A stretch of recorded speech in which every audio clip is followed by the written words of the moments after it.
Halo Sobat Wavers, aku balik lagi nih setelah sekian lama. Kali ini aku bakal kasih rekomendasi cerita yang cukup menarik buat dibaca. Temanya romansa fantasi dengan bumbu historical yang kental. Cuman kali ini alurnya akan mengarah kepada dua tokoh yang awalnya benci jadi cinta. Kelewat cinta sampai-sampai hampir buta karena begitu terobsesi, FL sendiri jadi kewalahan sama tingkah laku ML-nya yang gencar deketin dia gitu. Buat para pecinta pria tampan yang kuat dan seksi, juga dengan obsesi. Gilanya boleh banget simak video ini sampai akhir ya. Buat yang enggak juga nggak apa-apa kok, coba buat tonton dulu. Siapa tahu kalian jadi penasaran dan minat buat baca manhwanya kan? Oke, tanpa berlama-lama lagi, langsung aja ya masuk ke ceritanya. Semuanya berawal dari seorang gadis yang entah bagaimana kehilangan nyawanya, lalu masuk ke dalam novel yang pernah ia baca. Novel itu berjudul Kutukan Astaroth, yang dimana menceritakan tentang sebuah kutukan yang akan diterima oleh seorang keturunan dari pahlawan yang berhasil mengalahkan iblis besar. Kutukan itu akan merubah si penderita menjadi binatang buas atau singa hitam. Dia adalah pemeran utama pria dalam novel, bernama Aslan Reshev Astaroth. Lalu apa hubungannya dengan wanita yang masuk ke dalam novel itu? Sayangnya wanita itu tidak beruntung sama sekali. Karena ia menjadi Vivian, tunangan Aslan, yang juga merupakan salah satu tokoh villain dalam cerita itu.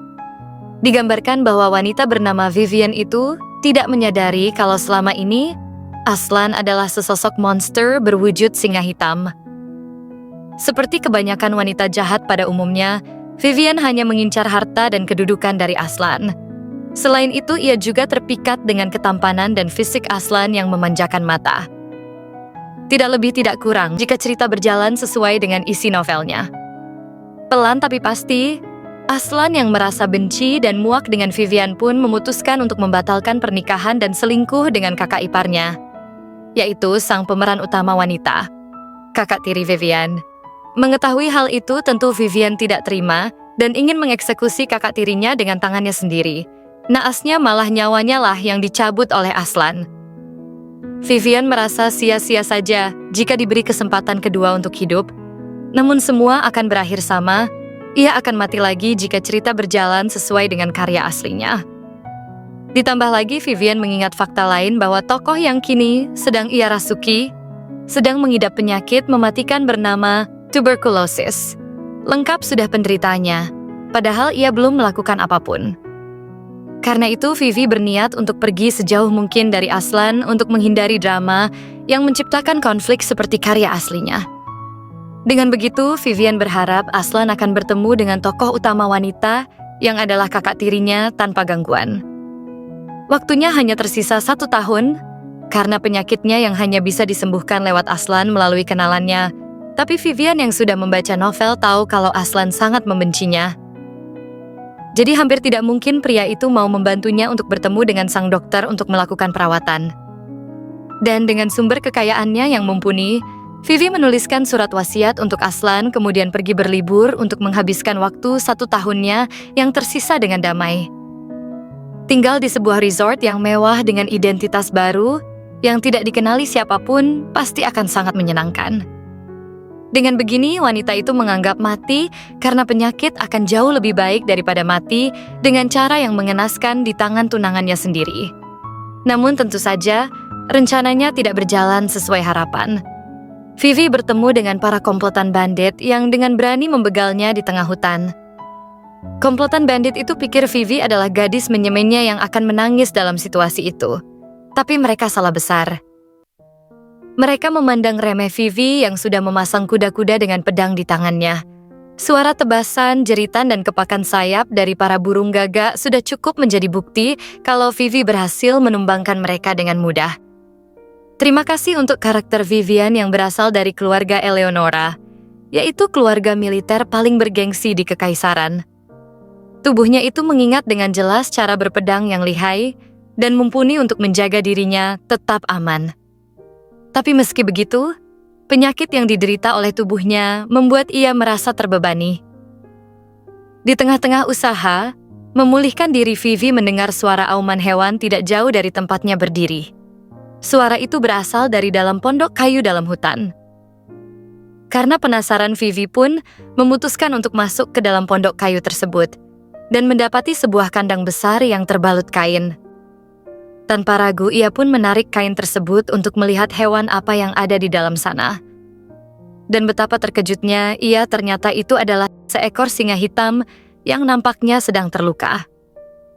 Bulunya yang hitam dengan warna mata emas, Vivi jadi yakin kalau singa itu adalah Aslan, sang pemeran utama pria dalam novel. Kenapa Aslan ada di sini? Meski ragu dengan apa yang terjadi, Vivi tidak tega untuk meninggalkan Aslan begitu saja. Ia pun mengambil kapak besar dan menghantam gembok yang mengunci singa itu di sana untuk melepaskannya. Namun lagi-lagi penyakit tuberkulosis itu sungguh mengganggu. Vivi kembali terbatuk mengeluarkan sedikit darah dari mulutnya. Parahnya lagi, belum sempat kembali pulih, singa hitam itu nampak akan mengamuk. Wajahnya geram lalu mengaum keras mendekati Vivi yang ketakutan. Saking takutnya, Vivi pun jatuh pingsan. Di saat itulah sosok singa hitam itu diam memperhatikan wajah Vivian. Aslan bingung sendiri kenapa dirinya tiba-tiba berada di sana dan menemukan tunangannya. Alih-alih mengurungnya, wanita itu malah menyelamatkannya. Padahal wanita itu sudah dengan lancang mengirimkan surat wasiat kepadanya. Aslan nampak kesal, ditambah lagi ia memiliki niat untuk menyingkirkan Vivian jika wanita itu sudah tahu wujud asli dirinya yang adalah seekor singa hitam. Meski begitu, Aslan tetap merasa iba dengan Vivi yang masih menjadi tunangannya, jadi ia memutuskan untuk membawanya. Di luar sedang hujan, jadi Aslan membawa Vivi ke dalam gua. Vivi yang keberisikan dengan suara rintik hujan pun akhirnya bangun dan sadar akan Aslan yang tidak meninggalkannya. Melihat darah di tangannya, cepat-cepat Vivian mengikat luka Aslan agar pendarahan itu berhenti. Luka selesai diatasi, kini ada masalah baru yang datang. Mereka adalah sekumpulan orang-orang yang mengincar Aslan demi kepentingan putra mahkota. Vivi pun berniat memperingati Aslan untuk lari dan bersembunyi. Namun belum sempat, Aslan keburu menyerang mereka. Dalam kondisi genting begitu, batu-batu mulai berjatuhan dari gua. Melihat itu, Vivi terpikirkan sebuah ide. Ia pun berteriak untuk memancing orang-orang tersebut, berniat menjadi umpan hidup bagi mereka. Orang-orang yang terpancing kini berlari mendekati Vivian. Ia menunggu dengan sabar hingga jarak mereka semakin tipis, barulah ia menarik seutas tali tanaman rambat untuk menjatuhkan batu-batu lainnya. Tentu saja Vivian selamat karena sudah memperhitungkan di mana arah batu-batu itu akan jatuh. Jadi ia tidak ikut tertimpa salah satunya. Namun kejadian batu jatuh itu menyisakan 2 orang. Tidak punya pilihan, Vivian berniat untuk menyerang mereka dengan teknik berpedangnya. Namun belum apa-apa mereka sudah lari terbirit-birit merasa lega dan lelah. Vivian pun jatuh pingsan setelah batuk darah. Di saat itulah Aslan kembali ke wujud manusianya. Semua aksi Vivian tadi pun tak luput dari pandangannya. Pria itu bertanya-tanya, kenapa Vivian melakukan itu semua? Vivian yang ia kenal bukanlah orang yang akan berkorban atau mau melindungi seseorang sampai rela mendapat luka. Tapi wanita di hadapannya jelas berbeda. Vivian yang terkenal egois dan mementingkan diri sendiri itu, kini jatuh terkapar hanya demi melindungi dirinya. Kenapa kamu melakukan itu? Aslan mendekap Vivian erat di bawah rintik hujan, berharap agar wanita itu sadar. Singkat cerita, Vivian pun sadar dan terbangun di sebuah kamar yang tidak terlalu ia kenal. Suara percakapan Aslan dan dokter membuatnya tahu kalau dia belum mati alias selamat. Mendengar dokter yang dimarahi habis-habisan oleh Aslan karena gagal membuatnya bangun pun, Vivian lekas memanggil tunangannya. Dan semenjak itu, tatapan sinis, suara dingin dan sikap acuh Aslan yang ia ketahui dalam novel berubah drastis terhadapnya. Alih-alih membatalkan pernikahan, pria itu kini mengejutkannya dengan sebuah surat pernikahan. Lalu hampir memaksa Vivian untuk menandatanganinya, tapi Vivi menolak keras dengan alasan pernikahan mereka tidak akan menguntungkan. Aslan mengingat umurnya yang pendek dan cepat atau lambat akan meninggal dunia. Vivi bilang begitu juga agar bisa selamat dari Aslan yang memang ditakdirkan untuk bersama kakak tirinya. Vivi hanya ingin hidup dengan tenang sebelum kepergiannya. Namun Aslan justru marah dan berkata akan melakukan segala cara agar Vivi bisa sembuh dari penyakitnya. Mendengar itu Vivi tertegun. Kenapa pria ini begitu terobsesi untuk membantu dan mengikatnya dalam sebuah pernikahan? Wanita itu pun menyimpulkan kalau Aslan hanya takut kalau Vivi akan menyebarkan jati dirinya yang asli ke publik. Makanya pria itu bersikeras ingin menikahinya agar bisa mengawasinya. Maka dari itu Vivi berniat untuk meyakinkan Aslan kalau dirinya hanyalah gadis sekarat yang tidak akan mampu melakukan hal itu. Namun Aslan tidak menyerah. Semakin Vivi ingin melepaskan diri, maka semakin gencar pula Aslan menjaga Vivi agar tetap berada di sisinya. Itu karena Vivi tidak tahu kalau tunangannya itu sudah terlanjur jatuh cinta, meski dengan cara yang menyimpang. Bukan hanya karena Vivian yang pemberani, juga karena kebaikan dan kepedulian Vivian. Rasa cintanya juga kian bertambah karena Vivian dengan tanpa takut membela Aslan di depan putra mahkota yang berniat menghasut Vivian agar meninggalkannya. Perbuatan jahat Vivian di karya aslinya juga disebabkan oleh beberapa faktor. Salah satunya juga karena ia tidak mendapat dukungan atau kasih sayang dari keluarganya. Dari yang sejauh aku baca, manhwa ini benar-benar bikin campur aduk antara berbunga-bunga karena interaksi mereka yang lucu dan kesal ke karakter ML-nya. Karakter FL di sini juga nggak menyemainya sama sekali. Dia realistis dan mikir dulu sebelum bertindak. Art dari manhwa ini sendiri memanjakan mata banget.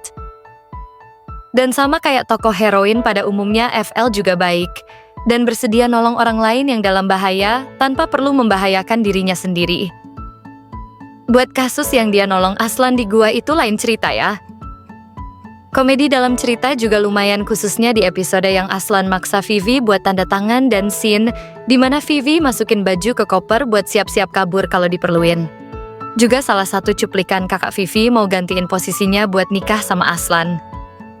Intinya masih ada banyak lagi yang gak mungkin aku beberin satu-satu di video ini, karena ini cuma video rekomendasi. Buat yang penasaran gimana kelanjutan kisah mereka, seperti apa mereka jadi menikah atau apa Vivian berhasil sembuh, bisa langsung baca aja ya. Judul manhwa ini adalah That's Not What My Will Said.